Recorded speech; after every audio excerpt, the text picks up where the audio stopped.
everyone. So I am Susann Keohane. I work for IBM Research. And I've been tasked to develop a strong community of researchers, technologists, engineers, and industry experts to build out cognitive technology to service the needs of the elderly. I know a lot of the innovations today are centered around millennials, and I'm going to kind of maybe change your opinion about who you should target in the near future. So just to get started, I'm going to explain a little bit about why IBM is interested in the aging population. In 1914, we hired our first person with a disability. We became a global country a global company in the 30s. And this really started to bring in the cultural perspective of what matters around the world. In 1943, we hired our first woman VP, and many might know in 2012, we now have our first woman CEO. In 1953, the core value in our corporation was to hire the best person. It didn't matter your race, your religion, or your sexual orientation. And the reason I bring this up is when you're developing global solutions, you really need to incorporate a wide range of perspectives. This is how you get the best talent, and this is how you develop a solution that can really benefit society. So, in our DNA is diversity and caring, and that's why I get to do what I do in the research I'm doing on aging technologies. So IBM lives at the intersection of technology and business. This enables us to change the way the world works, and in doing so, be essential to our clients and society. And this is one of another corporate value is, what can we do that has the greatest impact to societies? Because that's, really where you have compelling use cases. And, there's a lot of innovation today with the startups, and that compelling story is really centered around people. And this is what this topic is too. So if we look at the trends of smarter cities and this demographic revolution, I'll give you some of them. So you often think of smarter cities. This picture might conjure up transportation. This one you might think of how energy is used and created and dispersed throughout the city. But, it's not always smart and cool. You think about the darker side of all the people you need to service, and what it comes down to is life is not a rendering. And again, it's real people that we're discussing and how they live their lives and how you can really service them when they need assistance. So the challenge that we're trying to solve is, how do you convert a world built by and for the young into a world that will support and engage populations that may live to 100+ years old? And that might seem shocking because, many times if you were to ask someone, when do you think you will die? No one really has the answer, but people tend to say optimistically in my 90s. But if you look at the world population trends, the first one on the chart, it looks like a pyramid. That was from the 1950s. And what these world population charts do is they illustrate the variety of ages within a world population. So the middle one, you can see that it's starting to change shape. And this is 2010, and 2050 is the last one that looks like a skyscraper. So these people are born today, and if you look at that top tier, a lot of them are starting to shift to be over 65 and above. If you look at countries like China, it gets really interesting. If you just look at that one country's pyramid, in 1950, it's going to be, in 2050, it's going to be inverted due to their one-child policy. So, how do you solve for when there aren't as many youth to take care of the elderly? So the aging population is rising at historic rates, and this is really going to affect lots of societies. If you look at Japan and a lot of European countries, Japan, for example, 1 in every 4 people in their population is over 65. So it's going to disrupt key industries, healthcare, social services, and our government agencies. And we really need to begin to look at technology. How can we essentially build and integrate technology into a population at this point in time who has been outpaced by technology? If you think of your elder loved ones in your life. I mean, my father, the best thing in the world is still the TV. I mean, he'll get online solitaire, but that's about it. So this becomes a more challenging, because if they're not engaging with the smartphone devices, I mean, elders today, then you really have to start to look at the Internet of Things. What devices that are non-obtrusive can you add to their environment in order to monitor and keep them safe? So one more thing about this chart is I really feel that this is an open space. If you look at a lot of studies, there really isn't that many out of universities about how Internet of Things can really help the elderly. It's really an open market on, you know, what type of solutions we can build. And, you know, today's elders are not tomorrow's elders.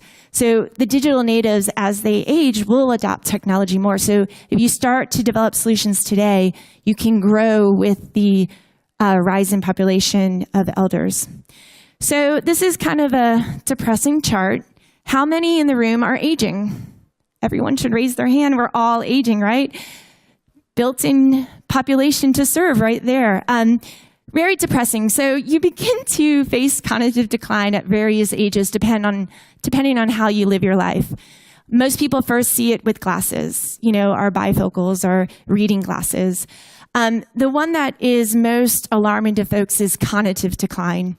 In an informal survey, if you asked, you know, a general populace of what they're most worried about, dementia, Alzheimer's, losing their cognitive ability. So when you think about an individual, we all will age differently. You have 80-year-olds that run marathons. I mean, you have people that are 90 and smoke a cigarette every day of their life, and they're still doing great. We're very much unique in that way. You cannot have a one-size-fit-all solutions. Elders are not homogeneous. You really have to develop a solution that's personalized and really begin to understand an individual and their daily lives and when to act and when they need assistance. And it might seem like a little bit of watch over or monitoring, but you know, when you talk to an elder or their family, they feel safe and secure knowing that there's something there that can help them when they need it. So this brings us to aging population and the Internet of Things. So at the heart of this solution is the people. It's the ecosystem. It's the informal care providers, the formal care providers, and then it also spreads out to a wider ecosystem. I always think of like the Ubers of the world. Elderly in the United States tend to drive probably a little longer than they should, and there's a lot of technology like Uber which would be really beneficial to get them around, but it's not really marketed to them. They don't know how to use it, or they don't quite understand it. So again, I think there's an open space for a lot of innovation to kind of shift. You know, you don't have to stop what you're doing for millennials, but think about the wider population and how they would use your solutions.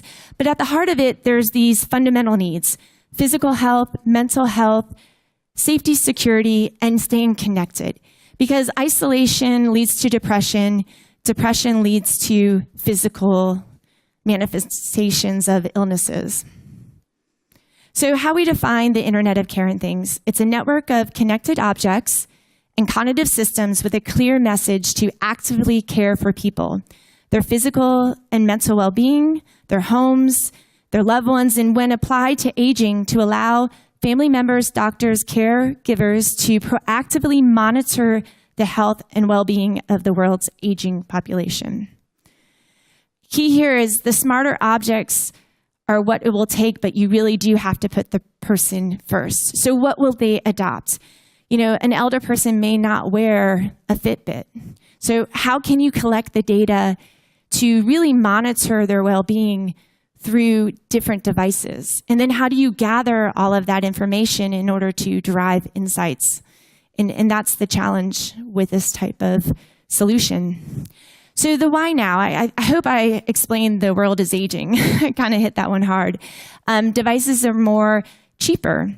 So you can get a lot of like just even a little TI dongle, and it could be placed on a shoe or on a piece of clothing. You can start to monitor how they're moving around. And what's interesting is nighttime wandering is an indication, an early symptom of dementia. So it's these little life habits that will really shed a valuable view into how well someone is aging. And then you have the adoption of the cloud. So gets interesting, because if you can pool all of these data points in structured and unstructured and apply machine learning at scale, you really can derive the insights that could help the care providers, that could alert the family, and really provide, again, the information that's needed to keep that elder safe and feel safe and monitor in their home. So this brings us to the Internet of lots of stuff. Your Internet of healthy things, mindful things, safety, security, and family. So if you think of the Internet of healthy things, that's our Fitbits, that's tracking our biometrics. There's some interesting work coming out of one of the universities in Texas, actually, through a camera video, like just looking at your iPhone and video recording yourself. They can detect your blood pressure, your heart rate, and your lung capacity just through the movements, the fine movements of your skin, and it goes on the cheeks and the forehead.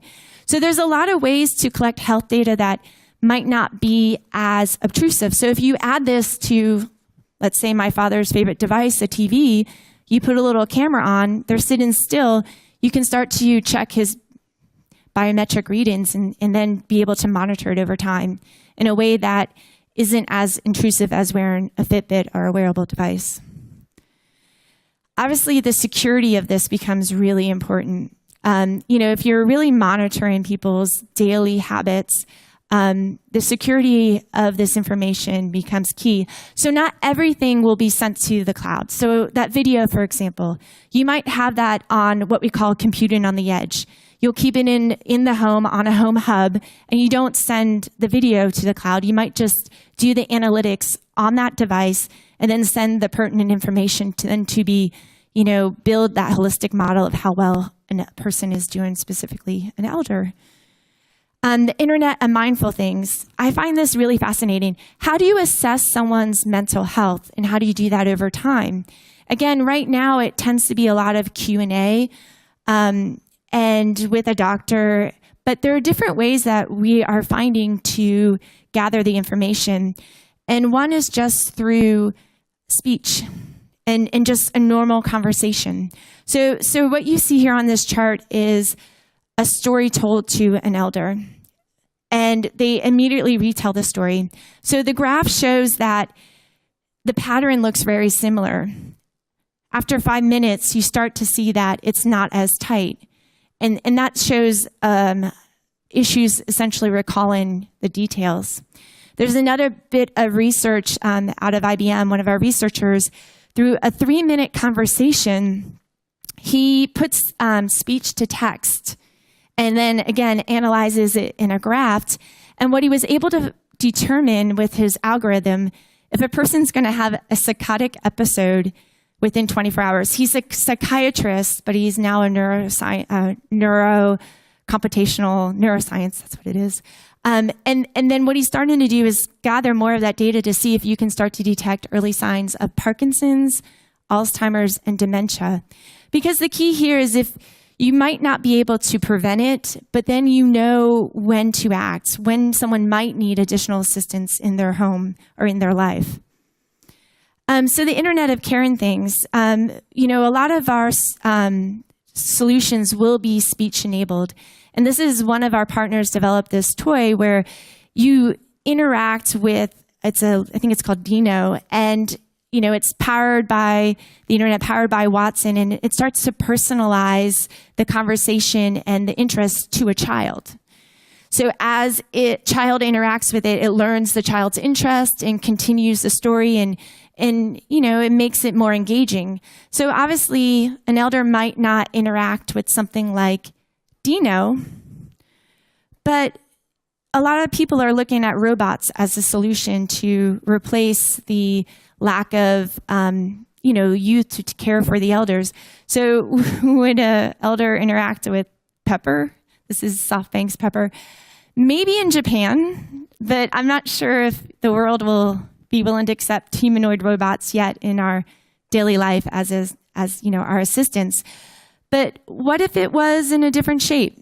What if it was a toy-ish companion, like a pet, like a robotic pet, and it sat on the elder's lap and it purred and it vibrated, and as they pet it, you collected some biometric data, or even your interactions, the elder's interaction with it. These are the type of solutions we haven't quite figured out, and this is kind of the art of what's possible. Obviously there needs to be studies to figure out what is the best way to collect data and what is the best way to provide companionship. And there's some interesting stuff on the market that's exploring this. So, what's interesting, I think, is that as technology becomes more prevalent, there's this heightened expectation of care. There's this idea that technology will adapt to us. And, we will be able to pull in all of this structured and unstructured data, but there's also this real issue of privacy and concern. And this really will bring up new business models. I think the whole idea of computing on the edge will become more prevalent in the future. You're not going to want everything in the cloud. You want to own your data. Because right now, all the companies own your data and they monetize it. But what if you keep your records and you keep your data and you share it with who needs to know? And I think that's key when you build out this type of solution. Who needs to know what? If you want to prevent elder fraud, and in the US, elder fraud is really prevalent. $36 billion was lost in 2014 due to elder fraud. And it wasn't identity theft. It was actually elders signing up for services they didn't need or not understanding the contract. They might get a call to donate to their favorite fundraiser or charity, and they donate $100, but not realizing that was $100 every week. So, what's interesting is that there is this opportunity to alert a financial institution that this elder might need additional scrutiny over what purchases they made, but you don't need to tell them why. They don't need to know the details of that elder's health. They just need to know, make sure there's no expenditures over X amount of dollars. So this really builds out the ecosystem and the privacy and understand this new business model of how a health provider works with a financial institution and how you really intersect the health, wealth, and well-being. And the same could be said for, consumer retail. If an elder isn't able to get to the grocery store, how do you get groceries delivered? How do they engage? And this is where a lot of companies are very interested. One of the hugest companies that provide retail in the US is Walmart. And it turns out their demographic is majority over 65. So we're talking to them about how do you really service this underserved demographic. So this is kind of the wanna play. Today, did you hear about anything of the Internet of Things? Any interesting topics? Guys are really quiet. We think that there's going to be more and more of this. Even with Philips light bulbs being connected and you can turn on and off the lights, and now they have stuff that you can dig in your yard to make sure that your plants are getting enough water. Eventually everything will be connected in some way or another, and this becomes really challenging. And I think it also becomes fun to innovate of what the next Internet of Things will be.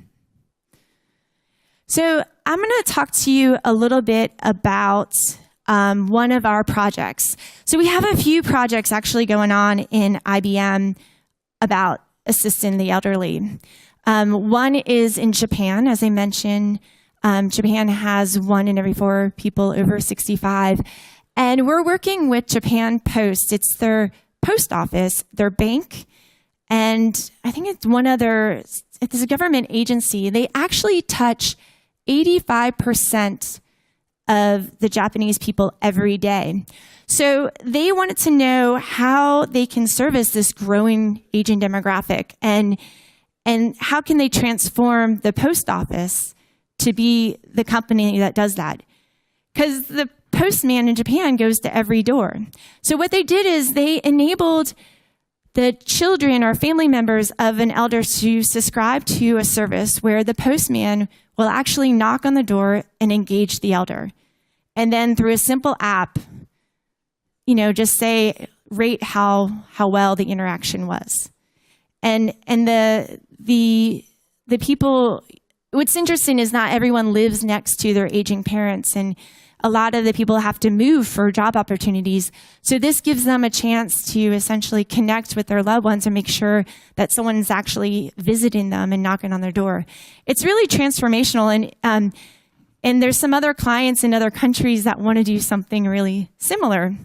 We also have several grants out of the EU to look at healthcare and how to monitor an elder in their home.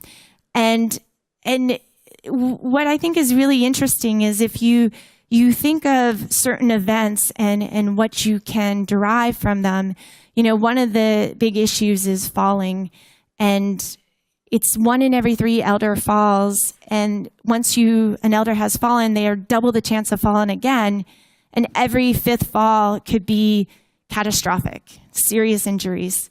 So how do you begin to understand when an elder predict essentially when they're losing their stability and when they might need additional fixtures in their home, in their bathroom to keep them safe?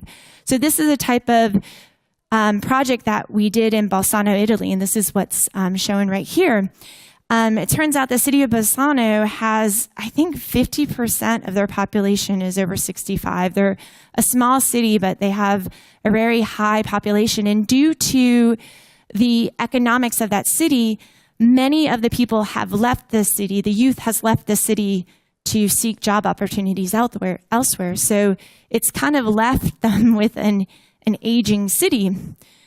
So this goes back to life is not a rendering. So when we set out to implement 50 homes in Bolzano, if you want to kind of monitor their water usage and to make sure, start to develop that daily patterns of how well they're living, it looks a lot like this. You're crawling under the sink and you're attaching devices, and it's really the ability to actually enable the homes becomes a little bit of a challenge. So there's another opportunity, what devices that you can just plug in and begin to collect data versus the ones that you actually have to put, into the infrastructure of the home.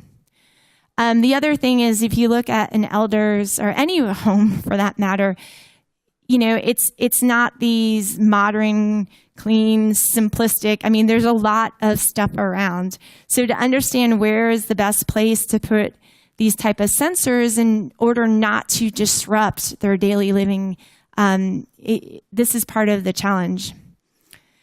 So, if you look at an elder, Zita is the one that they highlighted for this case study. Her daughter, Loretta, doesn't live in the same town and was very interested in keeping her mother safe. They actually have a social care worker who was assigned to Zita. So when is the best time to send that social worker out? Like, how does Angela, the social worker, how does she prioritize who she visits? And this becomes really a cost-saving measure, and it actually saved the city of Bolzano 30% of their social service costs due to prioritizing which elder needed assistance first and which one looked to be living okay, and you can kind of space out the visits.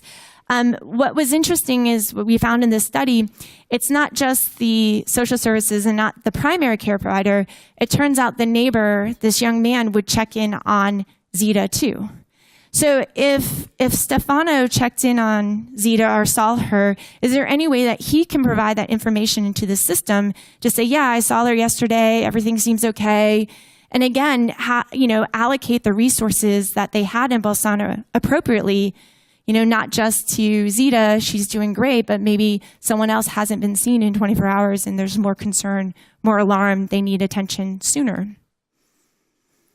So when we were doing this study, obviously the first is to understand the problem and conceptualize the solution, develop it and deploy it, and then see what we could learn. So we started off with censoring the home, the water usage, and we added a CO2 sensor. And I think this is fascinating. In 3 weeks of data, you start to see a spike in the CO2. Anyone guess what that was from? What was that?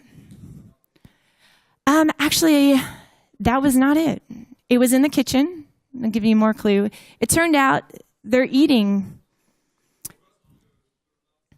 It was their eating habits. It turned out that their zetas and most elders eat very habitually every day. So the pattern started to form at breakfast, lunch, and dinner. And then there's a lull at nighttime. So then you start to think, okay, this is really valuable. Did they eat breakfast, lunch, and dinner? Or did they miss a meal? Was it that okay? Did they have lunch with a friend out or not? What if you detected they have fallen and all of a sudden their eating habits were disrupted? You might have thought, Zeta may like, oh, I just slipped. It wasn't a big deal. But then you can really look at the data and say, well, actually, it was a big deal. Your eating habits are all disrupted. So this is where you really start to derive this really valuable insight on how well she really is doing. And a CO2 sensor, they're not expensive, they're non-intrusive, and they can tell you so much. It's fascinating. So I think there's a lot more possibilities of different types of sensors that could be used to predict the daily patterns. And then what you're really looking for is the outliers. When did the pattern change? And then try to determine why. And this is where you'll need corroborated evidence, because just skipping a meal isn't enough to be alarmed. What else is going on in their life? Is their biometric reading changing and they're skipping meals and, this, that, and the other? Then you start to really could say, okay, there's something here and they might need more assistance. So again, we're really trying to apply machine learning over a large amount of data at scale. And this is where data becomes key, because to really be able to develop these algorithms, you need to have access to the data, and you need to be able to learn from that data. So that's where a lot of our projects, and we're looking for more opportunities to really set up these aging in place scenarios for clients, and then to see what data they have and pull from their own client data and try to supplement with some sensor data and be sure that the cost makes sense. You don't want to sensor up the home completely when all you really need is a CO2 sensor. So it's a real interesting idea of determining what's the minimal viability of information you need in order to develop an advisor, a life advisor, a vital life advisor. So this is the last chart I have. When you look at the health market and the care market, and you look at this trend of this, growing aging demographic, it's $1 billion industry. So whoever can develop the solution that gets most widely adopted, it's a huge greenfield, open space. And so that's where I'll end you. I know a lot of the conversation today was about millennials, but I think there's a lot of opportunity to service the elders. Thanks.